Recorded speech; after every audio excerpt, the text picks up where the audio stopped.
मुनियों ने कहा, मुने, अब हम परम बुद्धिमान बलराम जी के शौर्य और पराक्रम का वृत्तांत सुनना चाहते हैं। आप उसी का वर्णन कीजिए। व्यास जी बोले, मुनियों, बलराम जी की इस पृथ्वी को धारण करने वाले साक्षात भगवान शेष हैं। उनकी महिमा अनंत है, वे अप्रमेय हैं। उन्होंने जो कार्य किया उसका वर्णन करता हूं, सुनो।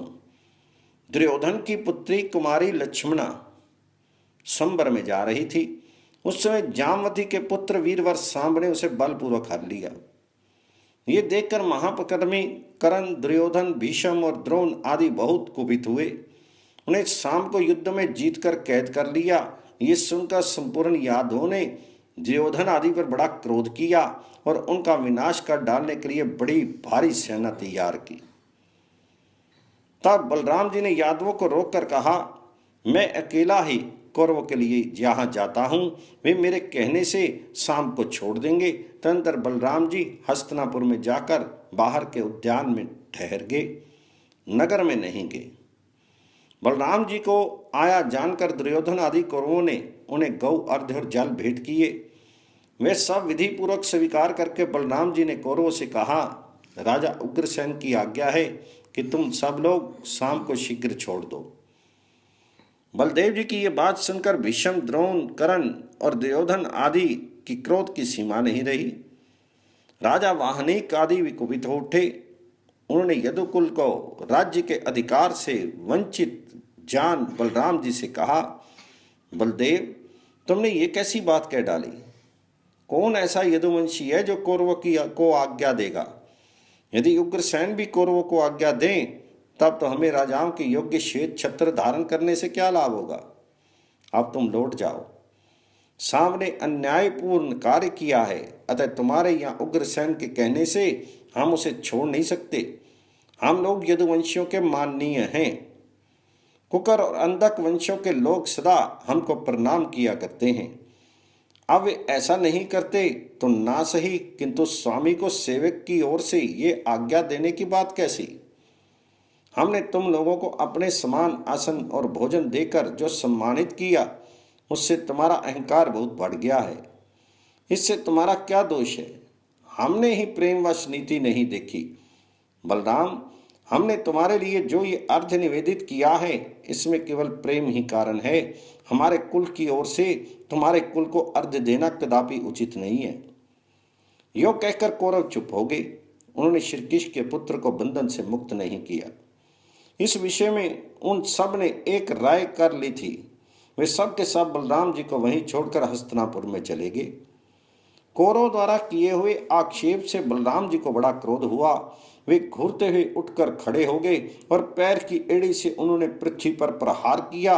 महात्मा बलराम की एड़ी के आघात से पृथ्वी विदीर्ण हो गई। वे अपनी गर्जना से संपूर्ण दिशाओं को गुजाकर कंपित करने लगे।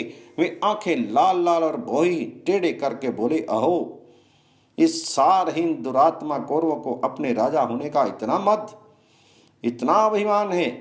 क्या कौरव ही सम्राट पद के अधिकारी हैं? हम लोगों का प्रभुत्व कुछ ही काल के लिए है। क्या बात है जो यह महाराज उग्रसेन की अलंघनीय आज्ञा को भी नहीं मानते।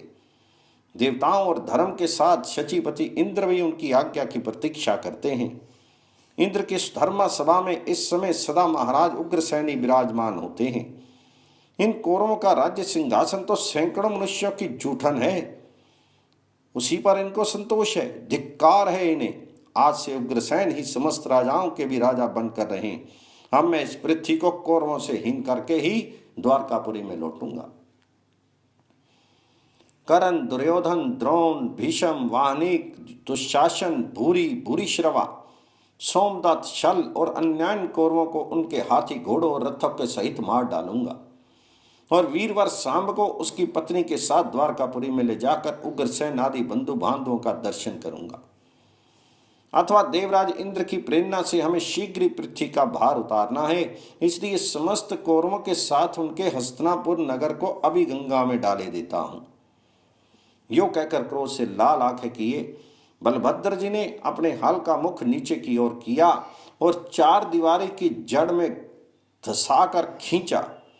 इससे संपूर्ण हस्तिनापुर सहसा डगमगाता सा जान पड़ा।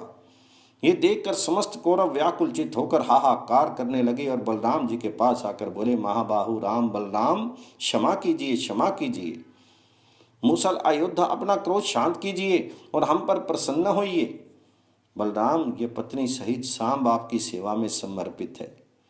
हम आपका प्रभाव नहीं जानते, इससे हम लोगों के द्वारा आपका अपराध हुआ है, आप कृपया उसे क्षमा करें। ये कहकर कौरवों ने पत्नी सहित सांब को बलभद्र जी के सामने उपस्थित कर दिया।